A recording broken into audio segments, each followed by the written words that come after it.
Hello, students. Welcome.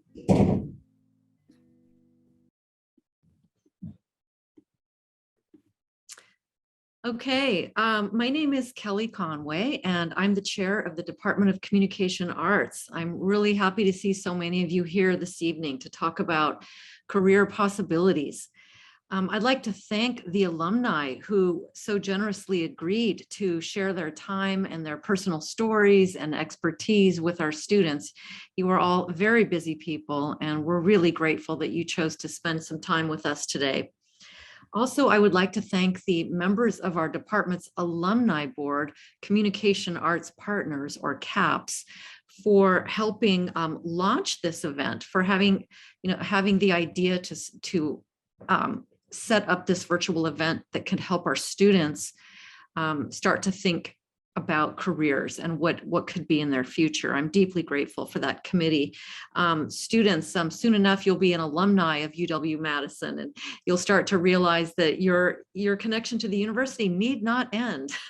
We still will want to stay in touch with you and develop our relationship with you, and we'll need your help in the future as you connect with students who come behind you.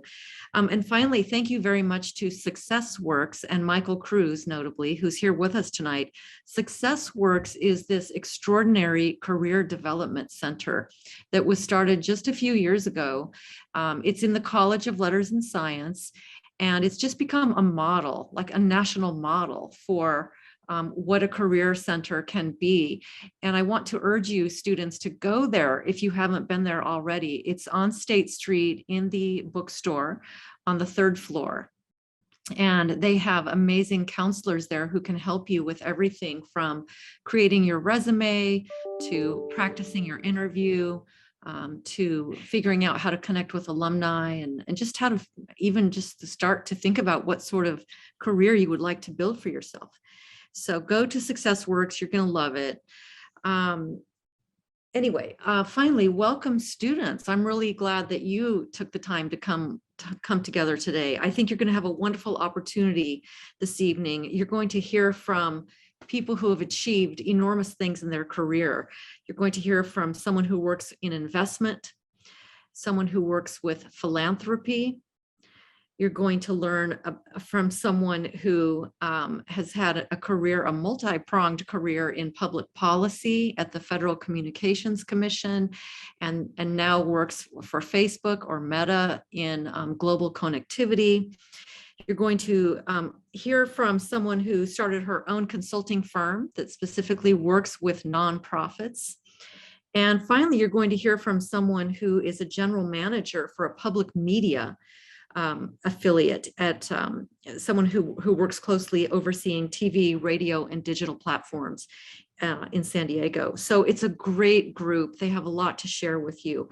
Why don't we start this evening's activities with a quick introduction from each of our participants. I'm going to ask all of our alumni guests to speak about themselves and their journey for approximately 5 minutes. So why don't we start with you, John Decker? Hi there, everyone. It's great to see you all, or at least it's great to see little blocks of black with your names on them. I remember now what school is like, and I will start a timer so I make sure that I'm on time. Greetings from San Diego, California, America's finest city.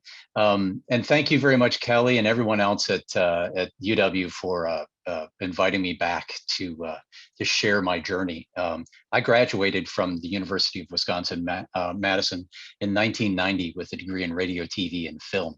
And I am proud to say, not only that I'm a Badger and that I'm a native, but I'm also proud to say that I am working in the business in which I got my degree. And it's fascinating and terrific to be able to say that. But my journey to KPBS in San Diego, which is where I work now, which is a nonprofit media organization, it's public radio and public television and digital. It was a very circuitous route. And for those of you that end up in my group, I'll perhaps share and talk about how I got here at length. But I discovered that the path that I thought I had planned out when I was an undergraduate at UW wasn't exactly the one that was going to lead to my fulfillment. I consider myself incredibly lucky today to be in a position where I can combine my love of radio, love of media with doing well for communities and organizations. Public radio and television stations are the lifeblood of communities around America. We provide you with honest and trustworthy news and information. Now, I grew up in Wisconsin, rural Wisconsin. I grew up on a farm outside of Evansville. For those of you who are going to maps.google.com, you will find it rather easily. And I grew up on radio. This is back in the day, forgive me, I'm going to date myself a little bit, where we could only watch television or listen to the radio through an antenna. You remember antennas, right? And it wasn't often that we would get television reception. So I found myself listening to the radio a lot. It was a lifeline. It was a lifeline to music, and it was a lifeline to news and information. And believe it or not, I found myself listening to talk radio out of Chicago rather frequently, because that's what my dad listened to. He listened to WGN. And back in the day, it was a terrific radio station. And funny, it's a funny story. My sister and I used to fight over listening to the radio. She wanted to listen to Z104, which back in the day was the top 40 music station out of Madison. But at any rate, that was the beginning of my connection with media. And I didn't realize it at the time, because when I ended up going to Madison, I ended up getting a job at Wisconsin Public Radio, which was a very, very fortunate happenstance for me. But I didn't think that radio was what I wanted to do, in spite of the fact that when I was at Wisconsin Public Radio, they kept giving me stuff to do. By the time I left, I actually was a program host. I hosted a show on the weekends, and I loved it. It was great, but it wasn't something I wanted to do. So I moved out to Los Angeles because, I wanted to direct. Isn't that what everyone wants to do when they get a degree in radio, TV, and film? I emphasized the film part. But I also, when I got out to LA, I realized that it really wasn't a whole lot of fun. When I moved back and forth, I made at least 3 cross-country trips trying to figure this all out. And I ended up getting a job at KPBS, frankly, out of desperation, because I was in a retail gig at the time, and it just wasn't any fun. And when I started working at KPBS in 1995, it was a godsend. I realized that I was home. I was with people that I enjoyed working with, and I was doing something that I felt meant something. For years, having consumed commercial media, whether it's television or radio, I felt like I wanted to do something good. I felt like I wanted to be a place where it really mattered who was on the air. It really mattered that we did good journalism. It really mattered that we have, programming for kids that parents trust, right? Public television, PBS and NPR, are 2 of the most trusted news and media organizations in the United States, and with good reason. Now, my journey at KPBS was very long. Like I said, it's been 1995, and it's hard for me to believe that it has been so long, because it seems as if it was only yesterday. And I guess I must be one of those people that feels like, if you do what you love, you never work a day in your life, right? And I think that is true for me. I've been incredibly fortunate to be in situations where I've been able to take additional responsibilities and work with community members and work with students too. I want to emphasize that here at KPBS in San Diego, we are affiliated with San Diego State University, and we have 30 to 40 students work at the station every day. I also spent about 10 years teaching classes at the School of Communications here at SDSU. And I think it is a highlight of my career to be able to share some of my insights with students, folks your age, trying to figure this whole thing out. So I'm almost done with my 5 minutes, and I just wanted to say again, what an honor it is to be here. I hope to share some wisdom on my journey and perhaps answer a lot of your questions as well. So thank you very much. Next. Thank you, John. Let's hear next from Alice Ferris. Thank you, Kelly, and thank you, John. You brought back some memories for me, because one of the things that John and I have in common is that he and I were both in the soap opera class, the inaugural soap opera class. I'm not sure they ever did it again, frankly, which was an independent study class at the University of Wisconsin in radio, TV, and film. And a group of us crazy people convinced Chad Dell to convince another professor to put together this class where we produced a 13-episode season of a soap opera called Campus Affairs. And John and I was the producer on the last episode, episode 13, and John was the editor, and we spent way too much time together one weekend in an edit booth trying to put this thing together in time. So thank you, John, for agreeing to be part of this panel.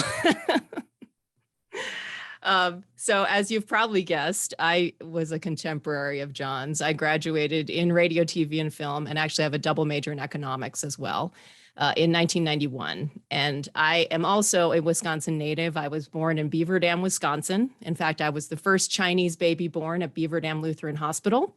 My sister was the second. I think at the time we were the only Asian family in Dodge County. So at some point we moved into Madison where there were just more Asian people. And what I thought I would do was be in public media my entire career. And I have, strangely enough, had an affiliation and been partially in public media for my entire career, because I started my public television career at Wisconsin Public Television, now PBS Wisconsin, as a volunteer. And in fact, my first job was to stand behind a set piece during a pledge break for the Lawrence Welk Show with a bottle of bubble soap. And I blew bubbles onto the set during the Lawrence Welk Show because one of the on-air hosts decided this would be funny. So that was my somewhat inauspicious start in public media. And over the years, I have continued in affiliation with public media, both in television and in radio. But in 2000, I had my son, and I had this really strange idea that I would be a stay-at-home mom. And within about 3 months, I realized, oh my gosh, this is really hard. I'm so not cut out for this. And so what do you do when you're an unemployed fundraiser? Because the side of the shop that I was on for public media was the fundraising side. When you're an unemployed fundraiser, you become a consultant. And I discovered that I really liked being in consulting. And I also discovered that I really liked fundraising for not just public media, but also fundraising for other entities, other causes that I felt passionate about. So to my surprise, I am still the founder and proprietor of a fundraising consulting firm. And we currently have 10 team members. It's myself, my business partner, and 8 additional associates that are located across the globe at this point, because our chief of staff is headquartered in the Netherlands, and she splits her time in Europe between Rotterdam and Turkey. But she's currently on a temporary assignment because her husband is the interim director for the Greenpeace office in Mexico City. So she's originating from Mexico City right now. And I tell her on a regular basis that she makes me question my life choices. So I think I'm going to wrap up with just a couple little factoids. One is that this company that I founded really was intended to be a side gig. And I think I didn't even realize until the company was 10 years old that it wasn't just a side gig, that this was going to be the gig. The other thing that I would point out is the fact that when I graduated from the University of Wisconsin, I thought that I was going to be a public media production person for the rest of my career. And instead, I ended up taking I would say pragmatic approach of where can I get a job? And I could get a job on the fundraising side of things, on the business side of things. So even with that in mind, the thing that I took away that I use on pretty much a daily basis, and I would say used more during the pandemic, was the fact that working in understanding classes in radio and TV and film gave me the opportunity to work in environments where I had to problem solve, where I learned production techniques, I learned strategy techniques that essentially I use every day to deal with wrinkles that come up in my consulting practice. So even though it may not look on the surface that I'm still in the area where I got my degree, in many respects, I still am. Thank you very much, Alice. Next, let's hear from Robert Pepper. Hi, thanks, Kelly. Yeah, my friends, I think, as you know, just call me Pepper. It's a nickname. When I was growing up, there were so many Roberts, Bobs, Robbies, and I had a friend with a puppy named Pepper, and I said, "Oh, that's good for me." I've had friends, and some in Madison, who didn't realize it was my surname. And so back then, when people had fixed line phones and phone books, they'd say to me, "Oh," I said, "Give me a call." They said, "Okay, what do I look where?" And, they didn't even know what name to look up in the phone book. So feel free. I answer to a lot of things. So it's funny that John says he dates himself.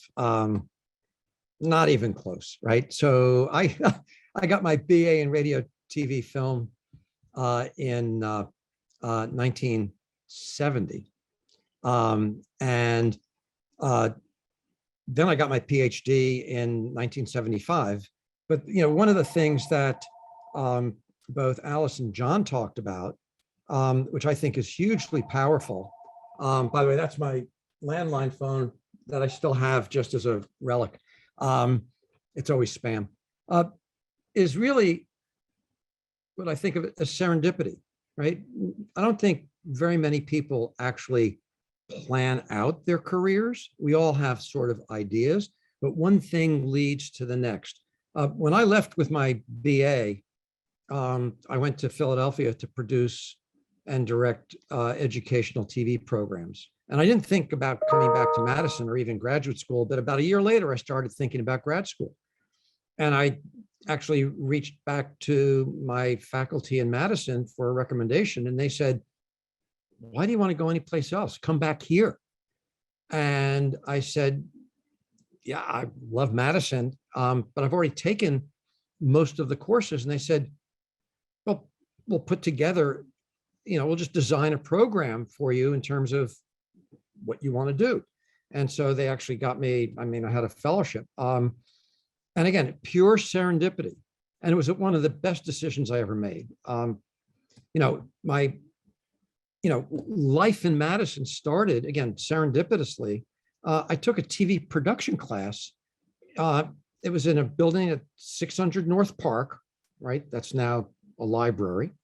And absolutely fell in love with it. That was my sophomore year. My freshman year, I was in something called Integrated Liberal Studies. I don't know whether that still exists or not.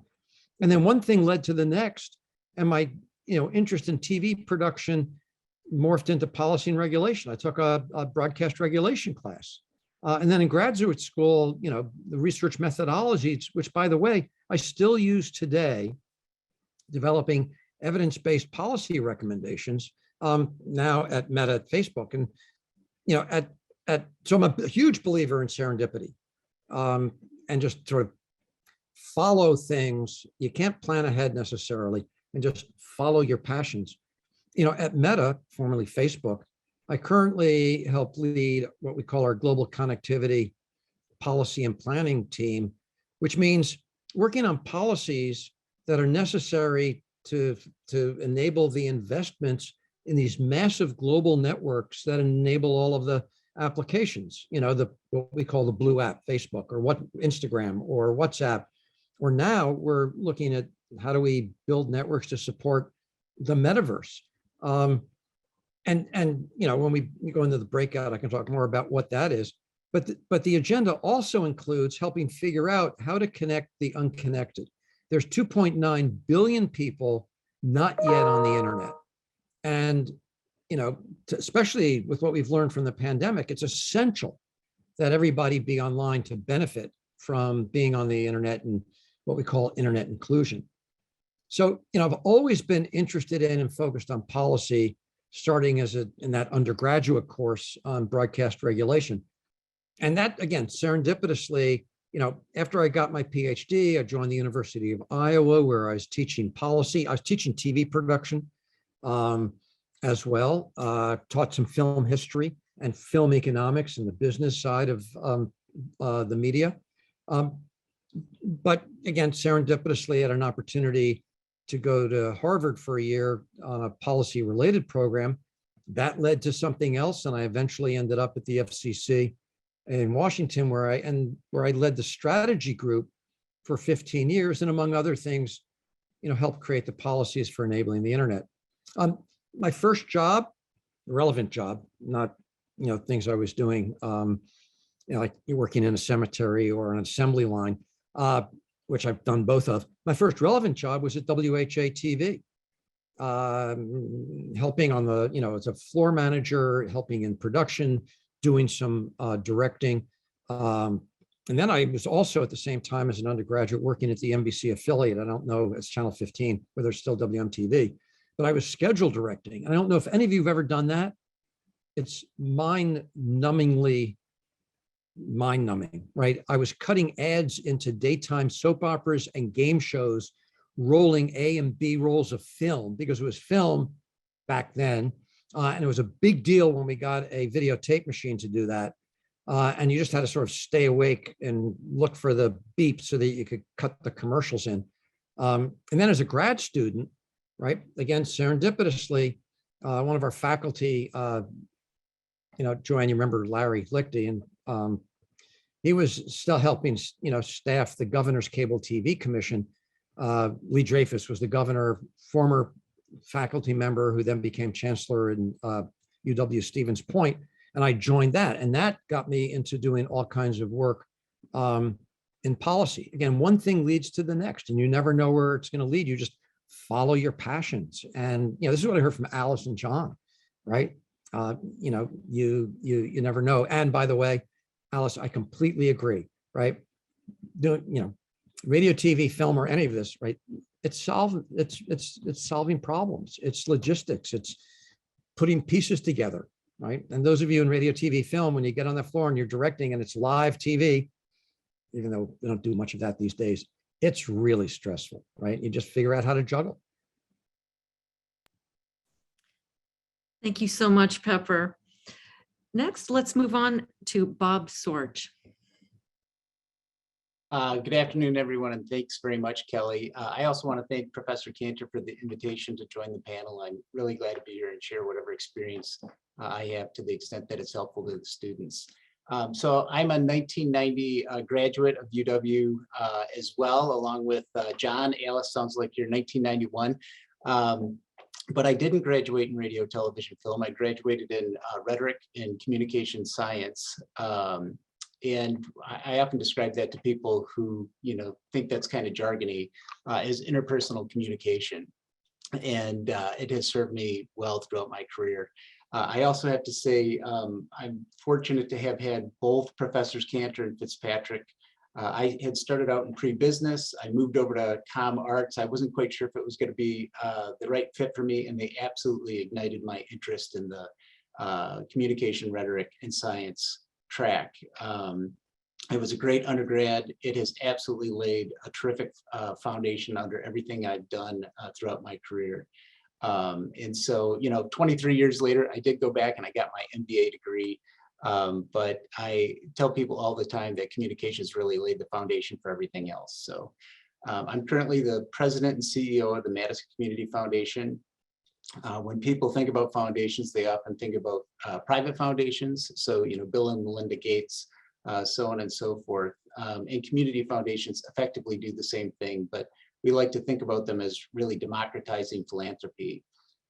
So whereas a lot of people don't have the kind of capacity that the Gateses do, we bring people together around their shared passions to create a legacy for the things they care about, whether that's the environment or the arts or health and social services, whatever it might be.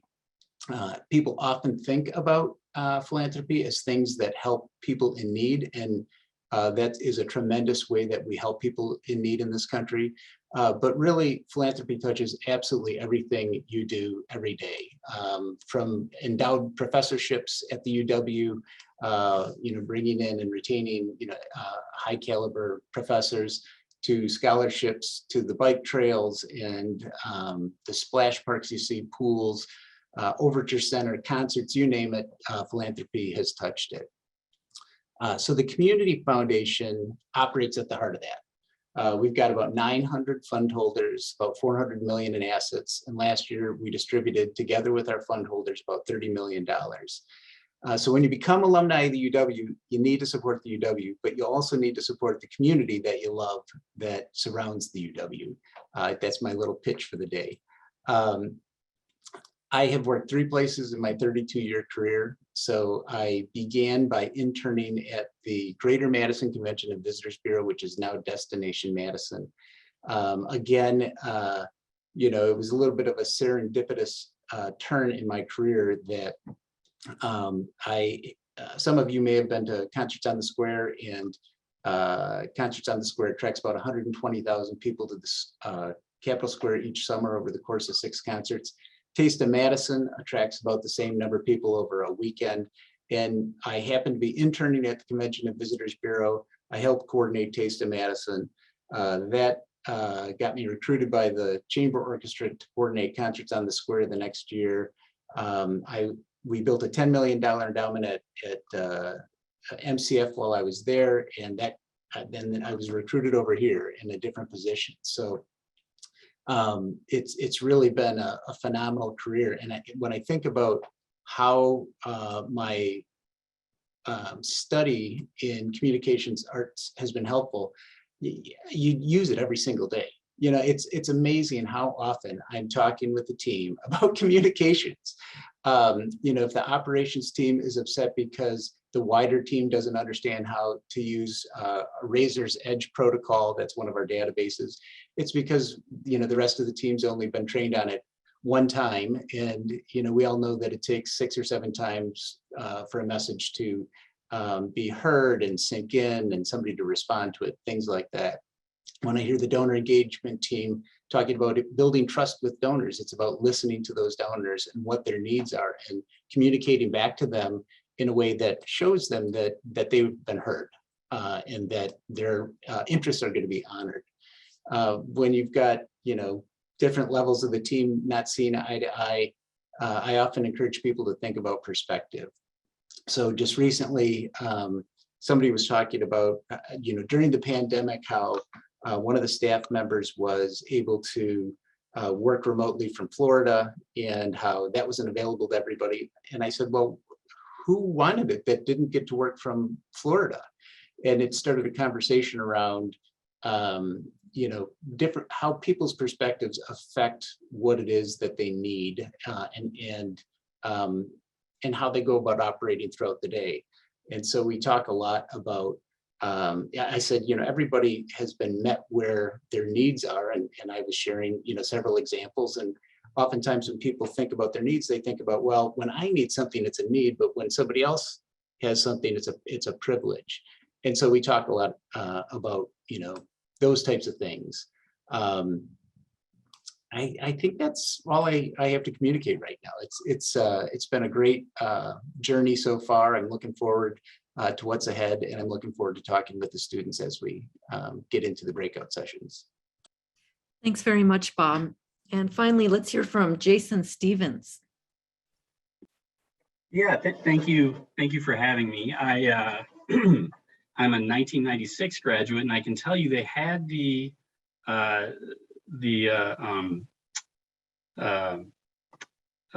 soap opera. The soap opera class still existed in 1994 and 95. I had a roommate who did it and was, you know, he was gone for many hours working on that. I think he was working on sets, so he wasn't editing or acting or doing anything like that. So I have a 1996 degree from radio, TV, film. I also have an English degree. And then 2 years later, I got an arts administration degree from the business school. I went through the Bowles Center for Arts Administration.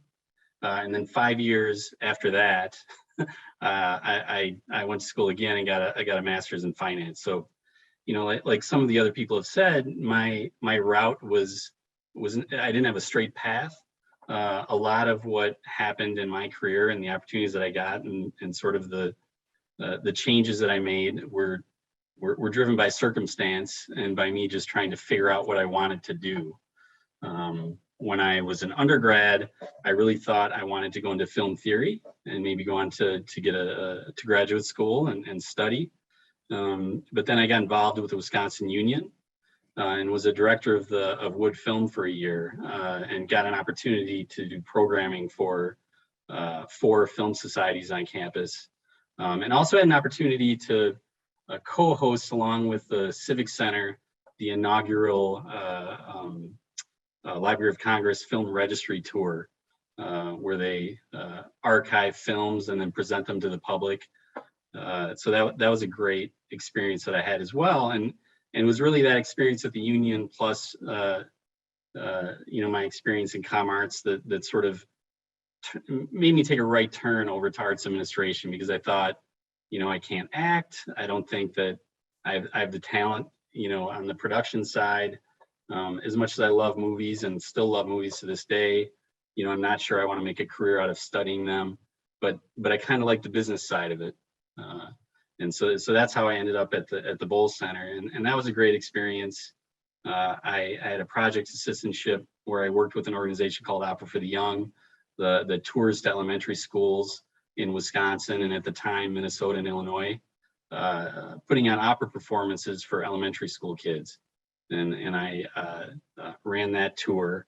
And when I graduated, I got a job at Madison Opera, working for a local legend, Ann Stonkey, who was just a force of nature, doing bookkeeping and administration work for her, and writing grants, trying to get money from the community foundation and the Wisconsin Arts Board, and working with Razor's Edge. And it was during that experience that I kind of decided I didn't want to work in the nonprofit world. Not that there was, not that I didn't have a passion for it.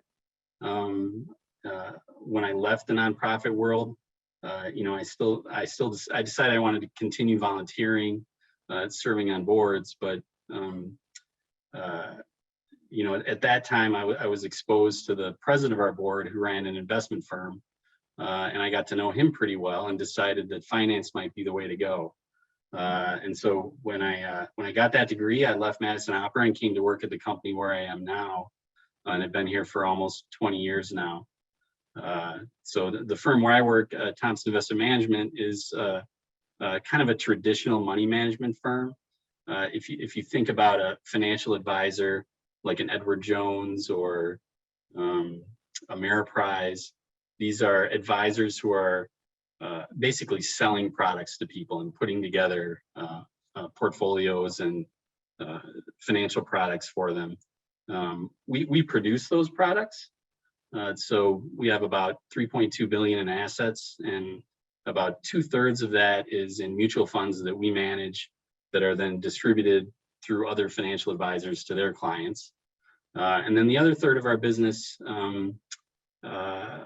is a very traditional money management business, where we have a direct relationship with individuals, foundations, and corporations, where they hire us to manage portfolios of stocks and bonds for them. And so my day-to-day work now is very, very different than it was early on in my career. I spent a lot of time studying companies and trying to figure out what they're worth, and obviously working with clients and entities that distribute our products, and helping to manage our staff, which is we have about 21 to 22 people here on staff. And so we're kind of an unusual company for this region, for Madison, for central Wisconsin. I've been fortunate that I've been able to work at a company like this and still be in the Midwest and still be in Madison, and I didn't have to go to New York or Chicago or Minneapolis, because I love Madison. I think, what I got out of my Comm Arts degree, a lot of it had to do with my critical thinking when it came to media and how I relate to it. So I think back to a documentary film class I took with Professor Vance Kepley, and he spent a lot of time talking about objectivity and what it is, and can you truly have it? And even a director who's striving for objectivity is making choices with respect to the information that he or she is sharing with you. And those kinds of lessons stuck with me, because in every job I've had, I'm dealing with people. We're always trying to sell something, and just always understanding sort of that part of things has been very helpful to me. I also appreciate, working in the nonprofit world and in the arts, and that it's helped to keep me grounded. I'm still very involved with multiple nonprofits, and I love doing that work. So I've just been really fortunate to be able to have a diverse sort of educational background and work background that, where I can kind of be in a position where I'm working for a for-profit, still working with nonprofits, and still being able to draw from some of those experiences that I had at the UW. So I think that's about all I've got. Thank you very much, Jason. Wow, you've all had amazing careers. So at this point, I'm going to turn things over to Michael Cruz of SuccessWorks, and he can tell us what is going to happen next as we separate into our individual conversation rooms. Thanks, everyone, and continue to have some great talks with our students.